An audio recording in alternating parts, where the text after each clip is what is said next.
playing guitar since I was 13. I bought my first guitar with lawnmower money. I've been grueling and grinding, mowing lawns, and I bought my first guitar. It was $120, and I was super proud of it. Oh, man. My earliest guitar player inspirations, I mean, it always came down to B.B. King and Stevie Ray Vaughan, but then you start turning into, gospel music with folks like Spanky Alford. Then you go into R&B and neo soul, and then to start off, it would have to be B.B. and Stevie Ray Vaughan.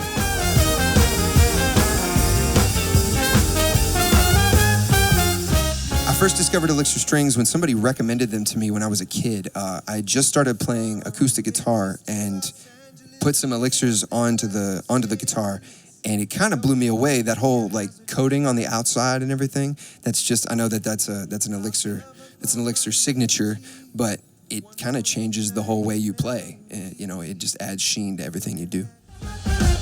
Fresh out of the suitcase, now I'm ready. I use Elixir Strings because they kind of bring your playing to life, and the thing I like most about them is just how easy they are to play. That coating that you guys put on there, that Elixir puts onto the strings, really does make it easier to play.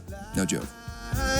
From Memphis to Los Angeles, living up this life so scandalous. The tone of an Elixir string lasts longer just because it's built better than most strings, than almost every other string, I would say. Memory, a feeling that is bigger than myself. Yeah, I actually popped a string one time. It wasn't an Elixir, and it popped from right here on the tuning nut, and it busted all the way down and got caught in my hand while I was playing. Yep, it was a pretty gruesome scene, but I pulled it out, and it wasn't an Elixir string. So, end of story. There's a rhythm to the colors of tonight.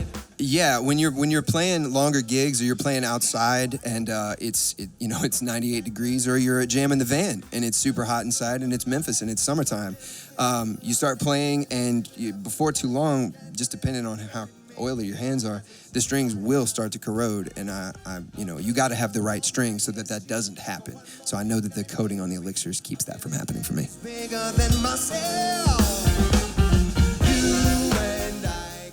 As far as how often I change my strings, I rarely do. And it's just because when I use them on an acoustic especially, the newer the strings are, you actually kind of want to rub a little bit of life out of them and everything so that you can really dig into them and move them around. But yeah, as far as how long I use my strings, it takes a long time for me to run through them, especially if they're elixirs.